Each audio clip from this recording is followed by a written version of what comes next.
کہ رسک بہت زیادہ بینک سمجھتے تھے اور اس کی وجہ کہ یہ زیادہ رسکی ہے تو ہم اس میں نہیں کریں گے. ہم نے جو اپنی یہ نئی اسکیم بنائی ہے جس کا نام جیسے کہ آپ نے بتایا کہ SME آسان فائنینس, اور اگر میں اس کے اندر سے شارٹ فارم لوں کہ SME کا S لوں, آسان کا A لوں اور دوسرا A لوں اور فائنینس کا F لوں تو یہ بنتا ہے صاف, SAF, اور صاف کا مطلب ہے کلین.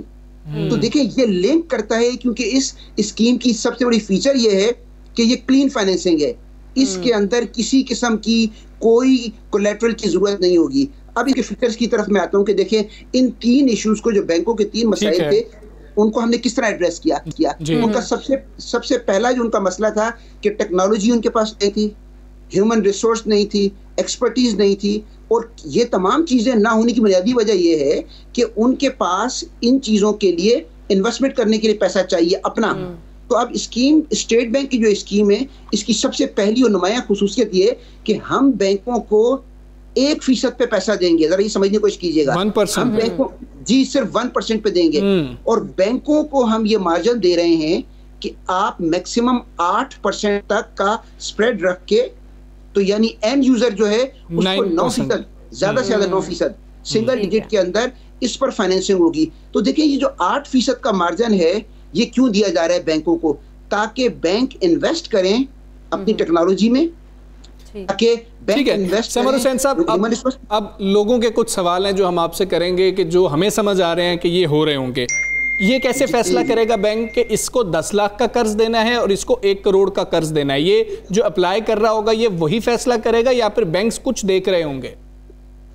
دیکھیں پہلی بات تو کہ یہ اپلائی کرنے والا جو اپلائی کر رہا ہوگا اس کو اپنی ضرورت کے حساب سے وہ اپلائی کرے گا. مثلا فرض کریں کہ اس نے اپلائی کر دیا 1 کروڑ روپے کے لیے اپلائی کر دیا, تو اب بینک یہ گیج کرے گا, یہ دیکھے گا, جس طرح میں نے کہا نا کہ اس کی خوبی سب سے بڑی یہی ہے کہ اس کے اندر بینکوں کے پاس ٹیکنالوجی ہوگی, اور اسی لیے اگر آپ دیکھیں کہ اس میں یہ بھی سہولت دی گئی ہے کہ بینک اپنے طور پر بھی یا کسی فن ٹیک, آپ نے نام سنا ہوگا فن ٹیک کا اکثر, فن ٹیک کیا ہوتے ہیں کہ فائنینشیل ٹیکنیکل کمپنیز ہوتی ہیں جن کے پاس انفارمیشن ہوتی ہے, یعنی وہ اگر آپ نے کہیں سے جا کے کوئی چیز خرید رہے ہیں تو اس کی پوری انفارمیشن موجود ہوتی ہے اس کے پاس. تو یہ دونوں آپس میں مل کر ٹیکنالوجی کی بنیاد کے اوپر یہ نکالیں گے کہ اس قسم کے صارف کو کتنی فائنینسنگ چاہیے. یہ مانگ تو 10 ملین رہا ہے, 1 کروڑ رہا ہے, لیکن ایکچولی اس کی ضرورت کتنی ہوگی. تو اگر وہ دیکھتے ہیں کہ اس کی ضرورت اگر اس کے کاروبار کی, کیونکہ وہ پوری تفصیل جب دے رہا ہوگا, تو اگر اس کے کاروبار کی ضرورت فرض کریں 50 لاکھ روپے ہے تو پھر وہ 50 لاکھ روپے ہی اس کو دیں گے. ایسا نہیں ہوگا کہ اسے کہنے کے اوپر 1 کروڑ روپے دے رہے ہوں گے. تو اچھا ایک چیز میں یہاں آپ کو اور ضرور بتا دوں کہ یہ جو 9% کی بات کی تھی اور آپ نے انفارمیشن منسٹر کی بھی یہ بات آپ نے کی, دیکھیں یہ ابھی SMEs اس پاکستان کی معیشت میں کیسے کنٹریبیوٹ کر رہے ہیں, ابھی بھی اس لیے کر رہے ہیں کہ یہ آپ سے اور مجھ سے انفارمل چینل سے پیسے مانگتے ہیں, پیسے لیتے ہیں, اور وہ جو انفارمل چینل سے لیتے ہیں آپ کو پتہ ہے کتنے % پہ لیتے ہیں؟ 3% پر منتھ, یعنی اگر آپ اس کو کنورٹ کریں تو 36 سے 40% سال کے ہوتے ہیں, جس کے مقابلے میں یہاں ان کو 9% مل رہا ہوگا. اچھا تو اب جس طرح میں نے کہا نا کہ SMEs کو فائنینسنگ کے 2 مسائل تو ہم نے یہاں حل کر دیے. ایک کیا کہ جو بینکوں کو ایکسپرٹیز ڈیولپ کرنی تھی, ٹیکنالوجی کرنی تھی, وہ کر سکیں گے.